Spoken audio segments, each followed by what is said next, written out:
మంచిగా తినేసి ఈవినింగ్ అయితే రాఖీ గట్టకైతే వెళ్ళామన్నమాట. ఫస్ట్ అయితే మా తమ్ముడికి రాఖీ కట్టాను.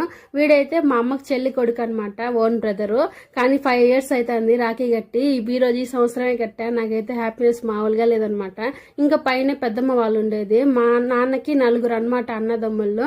ఈయన రెండో పెద్దనాన్న కొడుకు అనమాట. ఇంక ఇక్కడికైతే వచ్చాము. ఈ లోపల మా అక్క కూడా వచ్చింది. మా రెండో పెద్దనానికి అయితే ఒక కూతురు 2 కొడుకులు అనమాట. ఇంకా పెద్దనానికి 2 కొడుకులు ఒక కూతురు.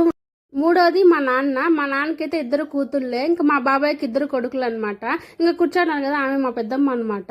ఇంక ఇట్లా అందుకే ప్రతి ఇయర్ బాబాయ్ వాళ్ళకి పెద్దమ్మ వాళ్ళకి వెళ్ళి మేమైతే రాఖీ కట్టేసి అయితే వస్తామన్నమాట ఎవ్రీ ఇయర్.